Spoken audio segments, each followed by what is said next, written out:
Before we begin, tell us, where in the world are you watching from? Now, let's dive into today's story. Chapter 1. Foundations Built on Lies.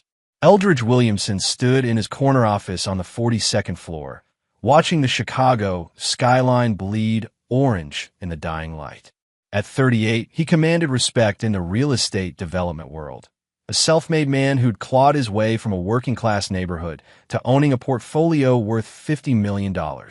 His calloused hands, remnants of his construction days, drummed against the mahogany desk as he reviewed blueprints for his latest project. The door opened without a knock. Only one person had that privilege.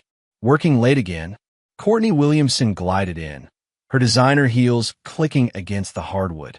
At 34, she possessed the kind of beauty that opened doors and emptied wallets. Blonde hair always perfectly styled, blue eyes that could melt steel when she wanted something. She'd been Courtney Cunningham when they met 6 years ago at a charity gala, a marketing executive for a boutique firm. "Someone has to pay for your shopping trips," Eldridge replied without looking up, though his tone held no malice. It was their usual banter. Courtney perched on the edge of his desk, her red dress riding up slightly. "Speaking of which, I put a deposit down on that lakefront cottage in Wisconsin, the one we looked at last month." Eldridge finally met her eyes. "I thought we agreed to wait until the Riverside project closes." "But Michelle said," she caught herself, color draining from her cheeks. "Michelle said what?" Eldridge's voice remained steady, but something cold flickered behind his dark eyes. "Michelle Pittman, from the bank. He mentioned that lakefront properties are appreciating faster than expected." The lie rolled off her tongue with practiced ease. Eldridge knew Michelle Pittman, 36 years old, senior loan officer at Chicago First National, and the kind of man who wore $1,000 suits to hide his insecurities. More importantly, Eldridge knew Michelle had been handling Courtney's personal account for the past 8 months, ever since she'd insisted on financial independence. "Right," Eldridge said, returning to his blueprints. "We'll talk about it later." Courtney kissed his cheek, her perfume lingering as she left. The same perfume she'd been wearing more frequently lately, something expensive and unfamiliar. That night, Eldridge lay awake beside his sleeping wife, staring at the ceiling of their Gold Coast penthouse. The apartment he'd bought with his first major deal, the one he'd surprised her with on their second anniversary. Her phone buzzed on the nightstand. Once, twice, 3 times. She stirred but didn't wake. At 2:17 a.m., Eldridge made a decision that would change everything. The next morning, he called Jonah Riggs. Jonah operated in the shadows of Chicago's business world, a private investigator whose services came with premium prices and ironclad discretion. They'd worked together before when Eldridge needed background checks on potential business partners. "I need you to look into my wife," Eldridge said without preamble when they met at a diner on the South Side. Jonah, a lean man with prematurely gray hair and eyes that missed nothing, didn't even blink. "How deep?" "Everything. Phone records, credit cards, where she goes, who she sees." Eldridge slid an envelope across the table. "Money's no object. Timeline, 2 weeks." Jonah pocketed the envelope. "You sure you want to know what I might find?" Eldridge's jaw tightened. "I'm sure." Chapter 2. Cracks in the Foundation. 2 weeks later, Jonah delivered a manila folder that would shatter Eldridge's world. The photographs were damning. Courtney and Michelle in various locations across the city. A lunch at Le Bernardin that lasted 3 hours. Hands intertwined as they walked through Lincoln Park. A kiss outside the Palmer House Hotel that left no room for interpretation. But it was the timeline that truly cut deep. The affair had started 14 months ago, 2 weeks after Eldridge had surprised Courtney with a pearl necklace for their 4th wedding anniversary. "There's more," Jonas said, his voice uncharacteristically gentle. "She's pregnant." Eldridge's coffee cup stopped halfway to his lips. "What?" 8 weeks. I have copies of her medical records from Northwestern." Jonah slid another sheet across the table. The timing, Eldridge studied the dates. 8 weeks ago, he'd been in Vancouver for 2 weeks, finalizing the purchase of a hotel chain. Courtney had claimed she was visiting her sister in Portland. Where was she really? Pittman's cabin in Lake Geneva. I have photos. The folder contained a detailed timeline of deception, business trips that were romantic getaways, charity events that were cover stories, and financial records showing cash withdrawals that funded their affair. But what emerged from Jonah's investigation went deeper than adultery. Michelle Pittman wasn't just a loan officer. He came from old Chicago money, the kind that bought influence and expected deference. His grandfather had been a federal judge, his father a city councilman. Michelle saw himself as nobility, and men like Eldridge as temporary inconveniences. He's been bragging, Jonah continued. My source at the bank says Pittman calls you the blue-collar pretender. Claims he's going to get everything you've built. Eldridge closed the folder. Anything else? Your father-in-law knows. The revelation hit like a physical blow. Edgar Williamson, the man who'd welcomed Eldridge into the family, who'd stood as best man at their wedding, who'd taught him to play chess on Sunday afternoons. Edgar knew his daughter was destroying their marriage and had said nothing. How long has he known? At least 6 months. There's a bank record of him co-signing a loan for Pittman's business expansion. They've been planning something. Eldridge walked out of that diner a different man. The boy who believed in fairness and second chances died in a booth on the South Side. What emerged was something harder, colder, a man who understood that mercy was a luxury he could no longer afford. That evening, Courtney greeted him with unusual enthusiasm, wearing the pearl necklace he'd given her for their anniversary. I have wonderful news, she said, her eyes bright with deception. Oh, I'm pregnant. She watched his face carefully, gauging his reaction. Eldridge smiled, the same smile he used in business negotiations when he held all the cards. That's incredible news. He kissed her gently, tasting lies on her lips. We should celebrate. As they sat in their favorite restaurant, Courtney spoke animatedly about baby names and nursery themes. Eldridge nodded and smiled, already calculating his next moves. In the reflection of the restaurant window, he caught sight of Michelle Pittman at a corner table, watching them with undisguised hatred. Let him watch, Eldridge thought. Soon, there would be so much more to see. Chapter 3. The Opening Gambit. Divorce papers were filed quietly on a Tuesday morning in November. Eldridge's attorney, Sherman Robles, was a shark in an expensive suit, the kind of lawyer who viewed court battles as blood sport. She'll fight for everything, Sherman warned during their strategy session. The penthouse, the business assets, alimony. With the pregnancy, a judge might be sympathetic. Let her try, Eldridge replied. I want this done fast and clean. No custody battles, no extended proceedings. Give her whatever she asks for. Sherman's eyebrows rose. That's unusual. Most men in your position fight tooth and nail. Most men don't know what I know. Courtney's reaction was theatrical. She collapsed in their living room, tears streaming down her perfect cheeks. How could you do this to us? To our baby. The baby isn't mine, Eldridge said simply. The color drained from her face. What are you talking about? I know about Michelle. I know about Lake Geneva. I know about everything. His voice remained calm, almost gentle. The question is, do you want to do this the easy way or the hard way? Courtney's tears dried instantly, replaced by something cold and calculating. You can't prove anything. Eldridge pulled out his phone and played a recording. Her voice filled the room, crystal clear. Eldridge is so stupid. He actually thinks the baby is his. Michelle, you're brilliant for suggesting I stay married until the divorce settlement. We'll get millions. The recording continued for several more damning minutes. I have hours of these, Eldridge said, along with photos, financial records, and witness statements. Your boyfriend isn't as careful as he thinks. Courtney's mask finally slipped, revealing the ugly truth beneath. You bastard. You think you're so clever? You have no idea what you're dealing with.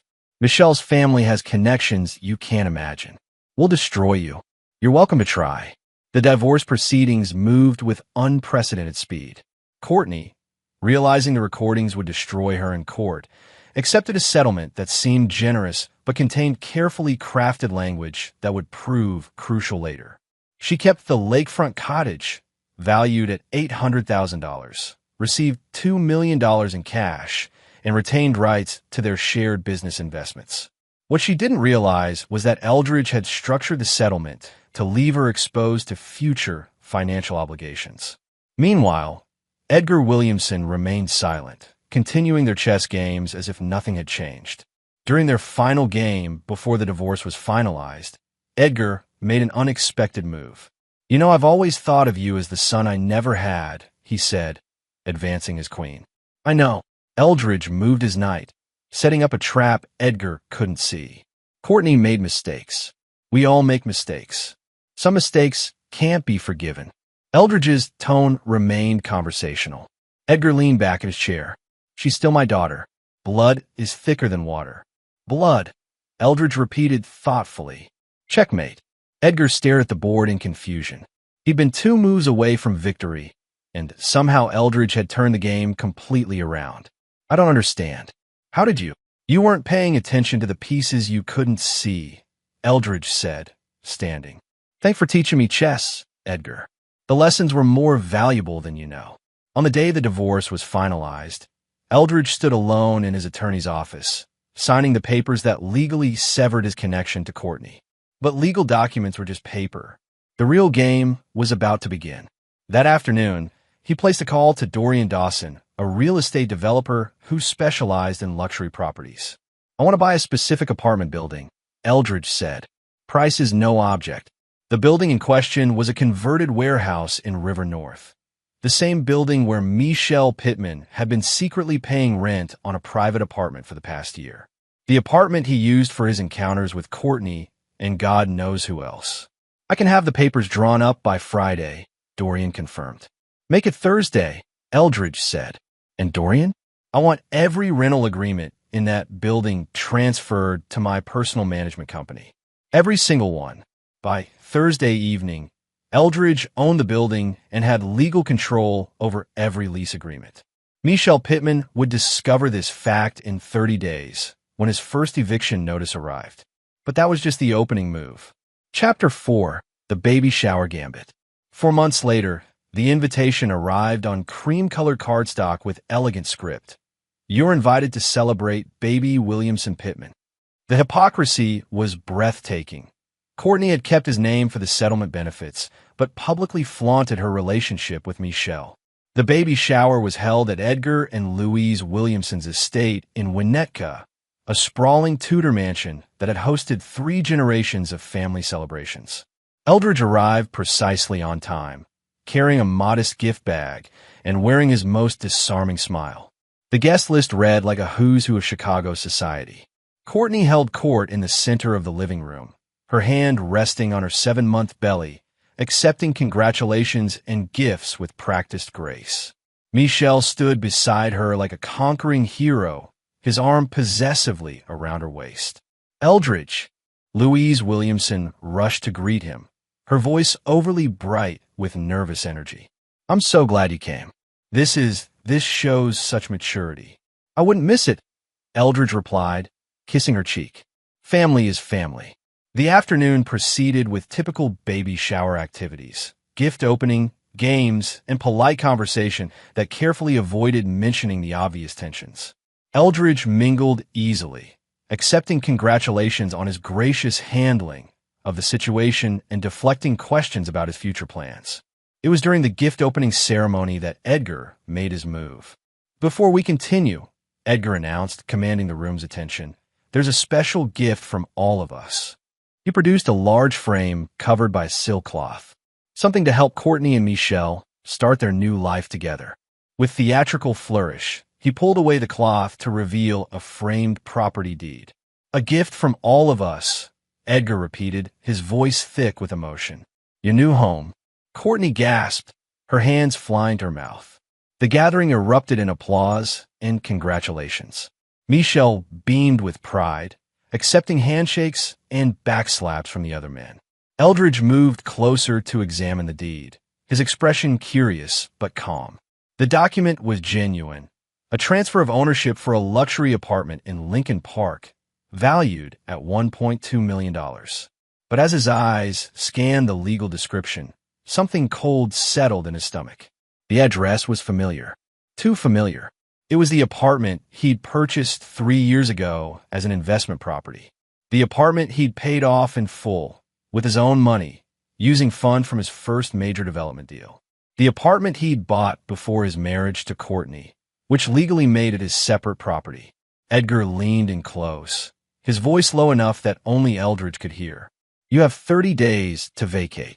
The words hit like a physical blow.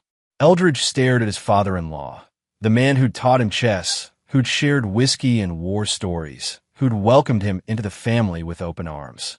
The betrayal was complete. But Eldridge's face remained serene, his smile never wavering. "One day is enough," he said quietly. The party continued around them, but Eldridge barely heard the laughter and conversation. His mind was already working, calculating, planning. By the time he left the estate that evening, he'd made 17 phone calls and set in motion a chain of events that would reshape everything. At 5:47 a.m. the next morning, a convoy of removal trucks pulled up to the Lincoln Park apartment building. The crew chief, a burly man named Roger Sherman who specialized in rapid property clearing, checked his clipboard one final time before giving the signal. "Strip it clean," he told his team. "Everything that's not nailed down, and half the stuff that is." They worked with military precision. Custom cabinets that had cost $30,000 to install, gone. Italian marble countertops, carefully removed and loaded onto trucks. Hardwood flooring that Eldridge had personally selected, pulled up board by board. Light fixtures, bathroom fixtures, the high-end washer and dryer from the utility room. Everything that could be legally removed as Eldridge's personal property disappeared into the trucks. By noon, the apartment was stripped to bare walls and concrete floors. The crew even took the custom window treatments and the imported tiles from the bathrooms. The legal grounds were solid. As the original purchaser and title holder, Eldridge had the right to remove any improvements he'd personally installed. The property deed Edgar had transferred was legitimate, but it only included the basic structure, not the $150,000 in upgrades that had made it a luxury residence.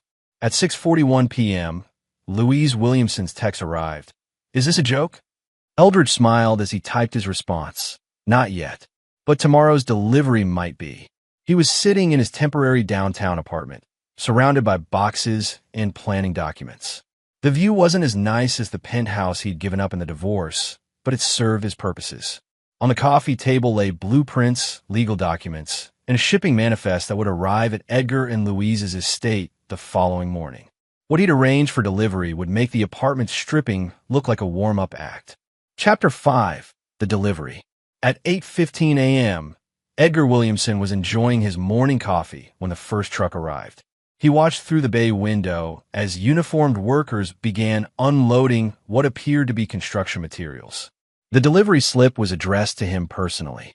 By 8:30, the front yard of the Winnetka estate was filled with the contents of the stripped Lincoln Park apartment. Not just filled, artfully arranged. The marble countertops formed a perfect semicircle around the fountain. The hardwood flooring was stacked in neat pyramids on the manicured lawn. The custom cabinets created a makeshift outdoor kitchen beside the rose garden that Louise had tended for 20 years. But Eldridge hadn't stopped there. A second truck arrived carrying a team of workers who began assembling something that made Edgar's blood run cold. A fully functional construction site trailer, complete with portable toilets, a cement mixer, and industrial scaffolding that now towered over the estate's carefully manicured landscape. The third truck delivered the piece de resistance, a 50-foot construction crane that they were legally permitted to install because, according to the building permits Eldridge had filed, the estate was now designated as an active construction zone. "What the hell is this?" Edgar demanded when the crew chief approached with a clipboard. "Construction staging area," the man replied, consulting his paperwork. "Says here you're doing a major renovation. Permits are all in order." Edgar snatched the documents. The permits were legitimate, bearing the official stamps of the city planning department.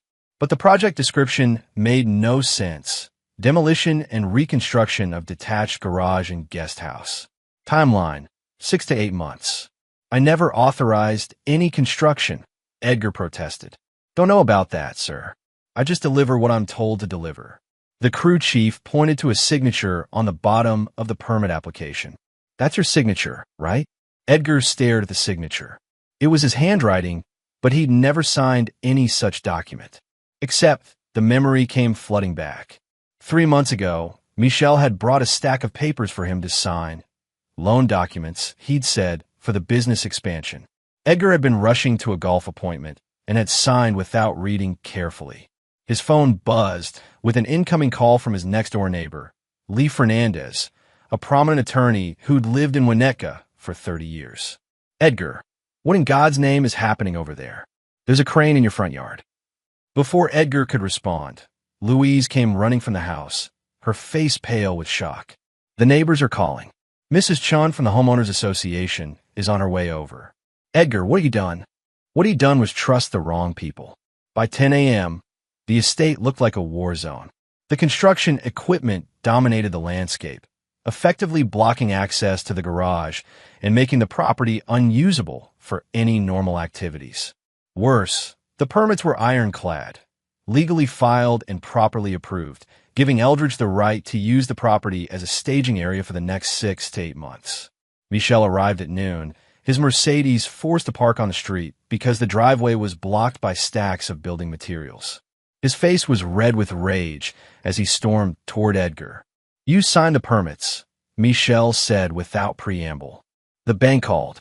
The construction loan you co-signed has been activated, and they need immediate access to the property for the renovation project. What construction loan? Edgar demanded. Michel's confident expression faltered. The loan you co-signed 3 months ago.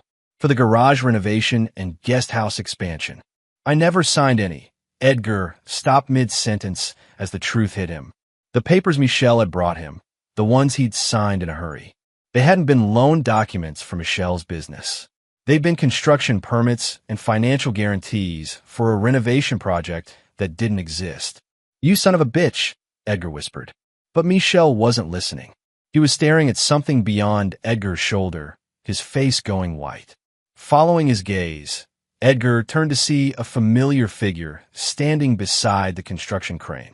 Eldridge Williamson smiled and waved. Gentlemen, Eldridge called out, walking toward them with casual confidence. I hope you're enjoying the delivery. I wanted to make sure you received everything in good condition. You can't do this, Michel sputtered. This is illegal. It's harassment. Actually, it's completely legal, Eldridge replied. Your father-in-law signed all the necessary permits. The construction loan he co-signed provides me with full access to the property for the duration of the project. Edgar's voice was barely a whisper. What do you want? I want you to understand something, Eldridge said, his smile never wavering. Yesterday, you thought you could humiliate me in front of your family and friends. You thought you could steal my property and hand it to your daughter and her boyfriend. You thought I would just accept it and walk away. He gestured to the chaos surrounding them.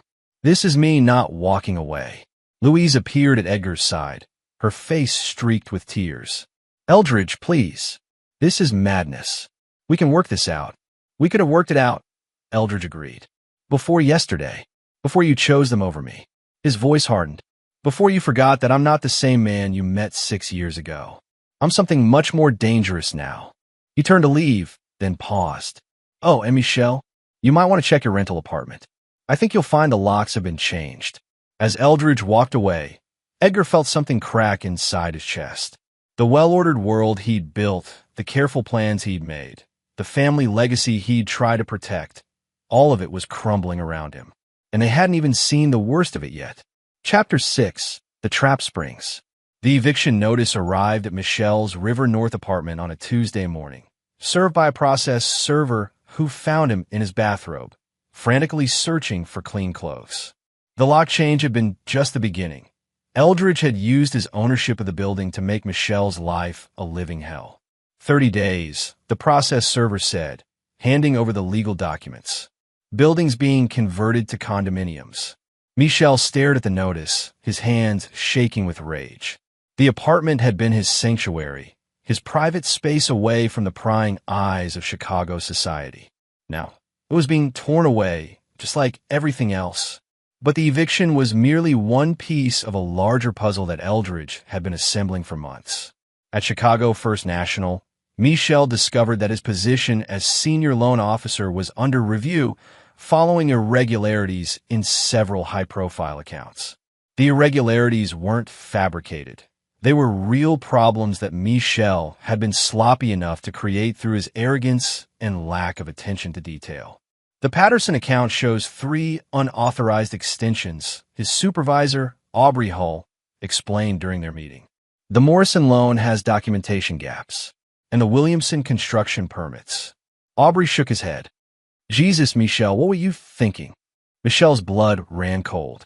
What about the Williamson permits? You processed them personally. Construction permits for a project that turns out to be financially backed by the same man whose property was involved in the original permit application. It looks like Aubrey searched for the right words. It looks like fraud, Michel, or at minimum, gross negligence. The truth was more complex. Eldridge had legally purchased Edgar's debt when the older man defaulted on the construction loan, a default that occurred when Edgar realized he'd been tricked into signing documents he didn't understand. As the new creditor, Eldridge had every right to foreclose on the estate and use it as collateral for his own projects. Michel had processed the paperwork without realizing he was facilitating his own destruction. That evening, Michel drove to Courtney's temporary apartment, a modest 2-bedroom in Lincoln Park that was a far cry from the luxury she'd grown accustomed to. She was 8 months pregnant now, her belly prominent, her face puffy with stress and tears. "They're saying you might lose your job," she said without preamble when he walked through the door. "It's a misunderstanding. I can fix this." "With what money?" Courtney's voice rose to near hysteria. "The apartment is gone. Your job is in jeopardy, and my father won't return my calls because his house looks like a construction site." Michel tried to take her in his arms, but she pulled away. "This was supposed to be easy, Michel. You said Eldridge was just a blue-collar nobody who got lucky. You said your family's connections would protect us. They will. My father still has influence. Your father hasn't returned your calls in 2 weeks." Courtney's laugh was bitter and sharp. "Face it, Michel. We're losing." That night, alone in his hotel room, Michel made a decision that would prove to be his final mistake. He called Nestor Drake, a private investigator who specialized in the kind of work that respectable people didn't discuss in polite company. "I need you to find something on Eldridge Williamson," Michel said. "Something that will destroy him. Price is no object." Nestor, a thin man with pale eyes and a reputation for getting results through any means necessary, listened carefully to Michel's requirements. "That kind of investigation requires creative methods. Not everything will be admissible in court." "I don't care about court," Michel replied. "I just want him destroyed." What Michel didn't know was that Nestor Drake had been on Eldridge's payroll for the past 6 months. Every conversation, every plan, every desperate scheme was being recorded and reported back to the man they were trying to destroy. The trap was closing, and Michel had just walked into the final snare. 3 days later, Eldridge received a phone call that made him smile with genuine pleasure. "It's done," Jonah Riggs said. "Pittman just hired Drake to investigate you." The conversation was recorded from start to finish. Did he take the bait about the illegal surveillance? Hook, line, and sinker. He authorized Drake to break into your office, hack your computers, and photograph your personal documents. All clearly documented. Eldridge leaned back in his chair, savoring the moment. And the other matter? Courtney's medical records show stress-related complications. The doctor is recommending bed rest for the remainder of her pregnancy. The pieces were falling into place perfectly. Soon, Michel and Courtney would discover that their attempt to destroy Eldridge had instead provided him with everything he needed to destroy them legally, financially, and socially. But Eldridge's plan went deeper than simple revenge. He was about to teach them that some games have no winners, only survivors. Chapter 7. The Reckoning Begins. The first domino fell on a Friday morning when FBI agents arrested Michel Pittman at his office. The charges were federal: conspiracy to commit wire fraud, attempted industrial espionage, and violation of the Computer Fraud and Abuse Act. The evidence was overwhelming. Hidden cameras in Eldridge's office had captured Michel's hired investigator, Nestor Drake, attempting to install surveillance equipment. Wiretaps, legally obtained through federal court orders, had recorded dozens of conversations in which Michelle explicitly authorized illegal activities. But the masterstroke was Eldridge's manipulation of the electronic evidence. For months, he'd been feeding false information through channels he knew Michelle was monitoring. Financial records showing hidden offshore accounts, business documents detailing fictional illegal activities, and communications that painted him as a corrupt businessman willing to break any law for profit. Michelle had taken the bait eagerly, directing Drake to steal these fabricated documents as evidence of Eldridge's corruption. In doing so, he committed multiple federal crimes while pursuing evidence that would have been worthless in court. The irony is beautiful, Sherman Robles explained to Eldridge as they watched news coverage of Michelle's arrest. He destroyed himself trying to destroy you with evidence you created specifically for that purpose. Courtney's reaction was swift and predictable. She arrived at Eldridge's downtown office that afternoon, her face streaked with tears, her pregnant belly making her movements awkward and desperate. "Please," she begged, bursting past his secretary without announcement. "I know you're behind this. Michelle might have made mistakes, but this is destroying our family." Eldridge looked up from his desk, his expression calm and unmoved. "Your family was destroyed the moment you decided to betray mine. The baby is innocent in all this. The baby isn't mine." His voice was ice-cold fact. "And even if it were, you made your choice 14 months ago when you decided my love wasn't enough." Courtney collapsed into the chair across from his desk, her sobs echoing through the office. "What do you want? Money? I'll sign over everything from the divorce settlement. Just make this stop. I don't want your money, Courtney. I want you to understand what it feels like to lose everything you thought was secure." Eldridge stood and moved to the window, his back to her. "You and Michelle thought you were so clever, taking my property, humiliating me in front of my family, treating me like some temporary inconvenience to be swept aside." He turned to face her, and she flinched at what she saw in his eyes. "You forgot that I built everything I have from nothing. I know how to tear things down just as efficiently as I build them up. This isn't just about me anymore," Courtney said desperately. "My father's lost his house, his reputation, his standing in the community. My mother had a heart attack from the stress. You're destroying innocent people." "Innocent?" Eldridge's laugh was harsh and bitter. "Your father knew about the affair for 6 months and said nothing. He conspired to steal my property and hand it to you and your boyfriend. He chose his side, Courtney, just like you did. And what about forgiveness? What about the man I married who believed in second chances? That man died the day I discovered your betrayal." Eldridge returned to his desk, dismissing her with his indifference. "You can show yourself out." That evening, Eldridge sat in his sparse apartment, reading news coverage of the scandal that was consuming Chicago's social circles. Michelle's arrest had made the front page of both major newspapers, complete with photos of him being led away in handcuffs. But the real damage was just beginning. The investigation into Michelle's affairs had uncovered a web of financial improprieties at Chicago First National. Loans approved without proper documentation, investment advice given based on insider information, and a pattern of ethical violations that painted the entire Pittman family in an unfavorable light. Michelle's father, Judge Harrison Pittman, announced his early retirement from the federal bench pending an ethics investigation. His grandfather's name was being removed from the charitable foundation that had been the family's pride for 3 generations. The Pittman legacy, built over a century of careful reputation management and strategic political connections, was crumbling in real time. And Eldridge wasn't finished. His phone rang at 11:47 p.m. The caller ID showed Edgar Williamson's number. "You've made your point." Edgar's voice was hollow, defeated. "What more do you want?" "I want you to admit what you did." "I know what I did. I chose my daughter over—" "No," Eldridge interrupted. "You chose wealth and status over integrity. You chose what you thought was easy over what you knew was right. You chose to believe that I was weak enough to accept being stabbed in the back by my own family." The line was quiet for a long moment. When Edgar spoke again, his voice was barely a whisper. "What can I do to make this right?" "Nothing," Eldridge replied. "You can't unmake the choices you've made. just like I can't unmake mine. He hung up and returned to his reading.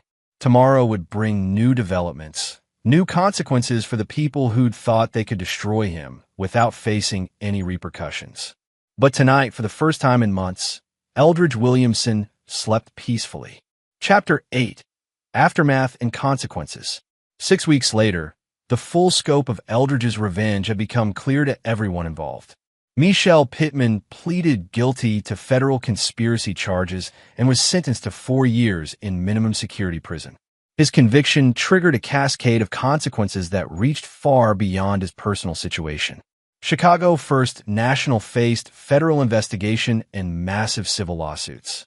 The bank stock price plummeted 40% in 3 days, wiping out millions in shareholder value. 3 senior executives, including Michelle's direct supervisor, resigned in disgrace. The Pittman family's social standing collapsed entirely. Judge Harrison Pittman's early retirement became permanent disgrace when ethics investigators discovered he'd used his position to facilitate several of his son's questionable business deals. The family estate in Lake Forest went up for auction to pay legal fees and civil judgments. But it was Edgar and Louise Williamson who bore the heaviest burden of Eldridge's methodical destruction. The construction loan Edgar had unknowingly co-signed contained acceleration clauses that triggered when Michelle's criminal conviction became final. Eldridge, as the legal holder of the debt, demanded immediate payment of the full amount, $2.3 million, plus accumulated interest and penalties. Edgar's attorney, Dana LeBlanc, tried desperately to negotiate a settlement. Mr. Williamson, your client's demands are excessive. My client was clearly deceived about the nature of the documents he signed. Your client signed legal documents without reading them, Sherman Robles replied coolly. His financial incompetence doesn't void his legal obligations. The Winnetka estate, Edgar's family home for 37 years, was seized to satisfy the debt. Louise's 20-year garden was bulldozed to make way for a luxury development project that Eldridge designed personally. The new townhomes will be marketed as Williamson Commons. Louise's heart attack, brought on by the stress of losing her home, required emergency surgery and months of recovery. Medical bills consumed what little savings they had left after the foreclosure. Edgar, once a proud pillar of Chicago society, now lived in a modest apartment in Schaumburg and worked as a part-time consultant for a property management company. The chess set they'd shared for years sat and used in a box in his closet, too painful a reminder of better times. Courtney's situation was perhaps the most tragic. 9 months pregnant and facing financial ruin, she moved back to her childhood bedroom in the apartment her parents rented after losing their home. The stress of the scandal triggered early labor complications that required an emergency C-section. The baby, a girl she named Hope, was born healthy but immediately became a symbol of everything that had gone wrong. Michel couldn't be present for the birth. He was already serving his federal sentence. The child's birth certificate listed only Courtney as the parent. I've lost everything, Courtney confessed to her mother as they sat in the cramped apartment, surrounded by moving boxes and unpaid bills. My marriage, my home, my family's reputation, my future. All because I made one terrible mistake. Several terrible mistakes.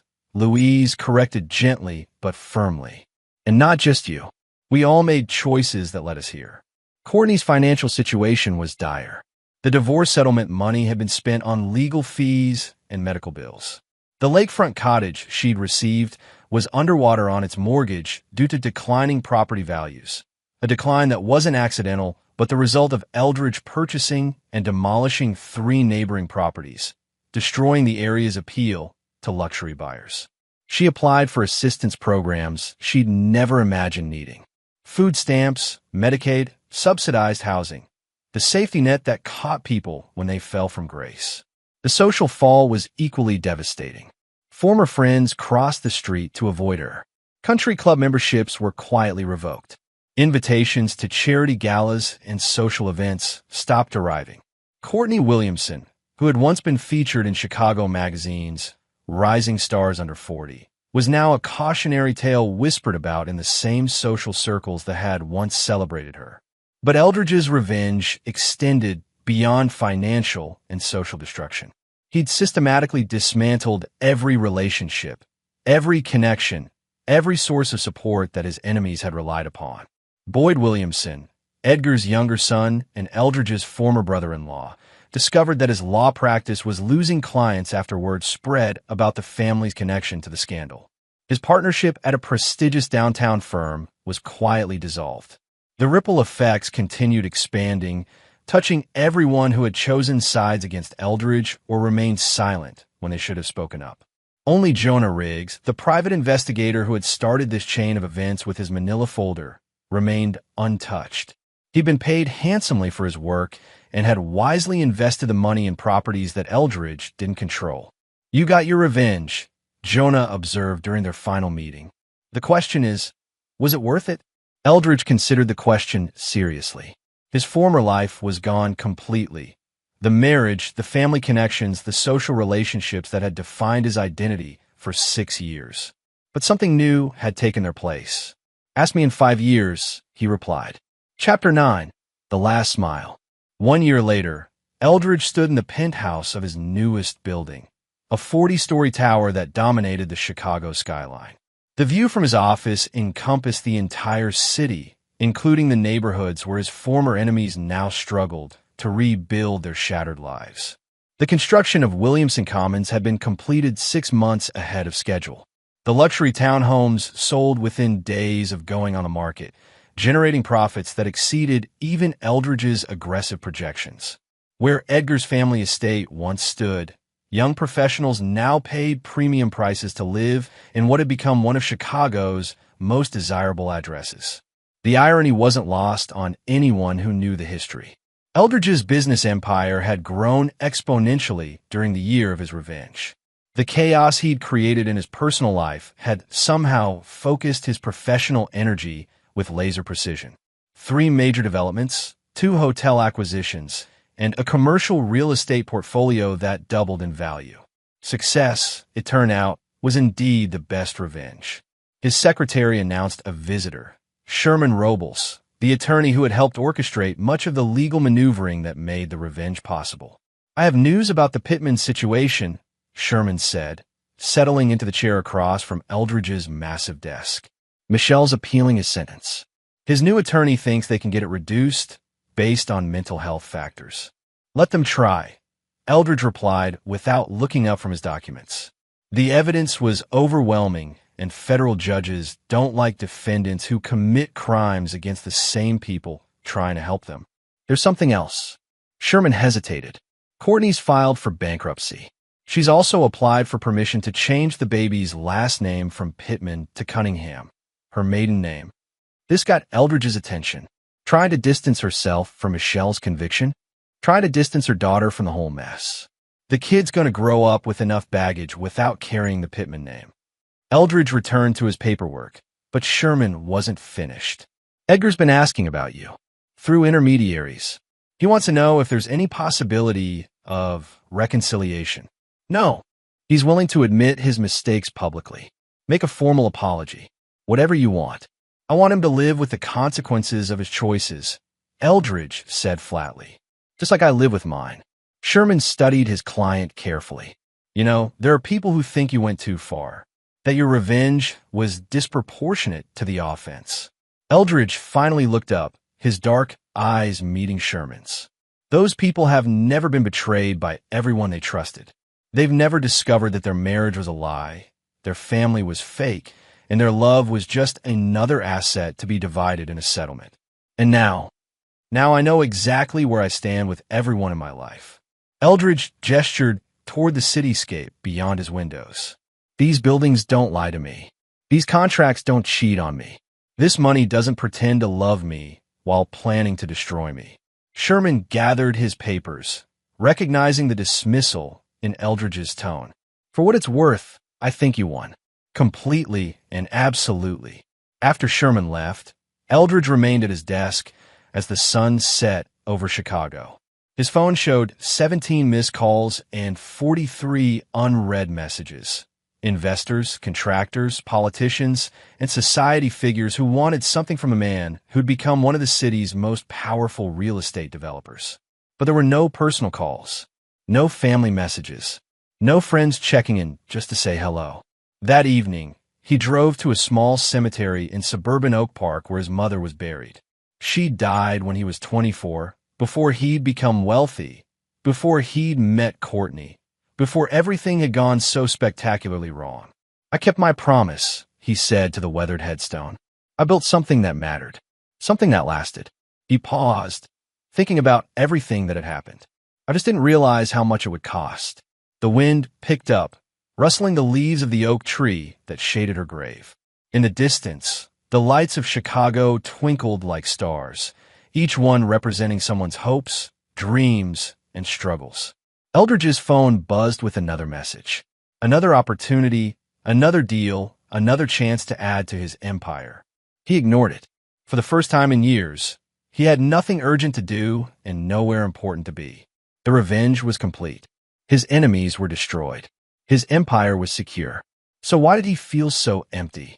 The answer came to him as he walked back to his car. Victory without witnesses was meaningless. Revenge, without the possibility of redemption, was hollow. Power without love was just expensive loneliness. But these were philosophical concerns for another day. Tonight, Eldridge Williamson would return to his penthouse, pour himself an expensive drink, and plan his next conquest. Because building empires was what he did now, the only thing he had left to do. In another part of the city, Courtney sat in her cramped apartment, holding her sleeping daughter and wondering what kind of future awaited a child born from such destruction. Edgar stared at his chessboard, unable to focus on the game that had once brought him joy. Michelle counted days in a federal prison, dreaming of redemption that might never come. They were all casualties of a war that had no winners, only survivors. And in his glass tower above the city, Eldridge Williamson smiled his last smile. Not because he was happy, but because happiness was a luxury he could no longer afford. He had chosen power over love, revenge over forgiveness, and victory over peace. Now he would live with those choices forever. And there you have it. Another story comes to an end. What did you think? I'd love to hear your thoughts in the comments below. If you enjoy this story, consider joining our community by subscribing. It means the world to us. For more stories like this one, check out the recommended videos on screen. And I'll see you there.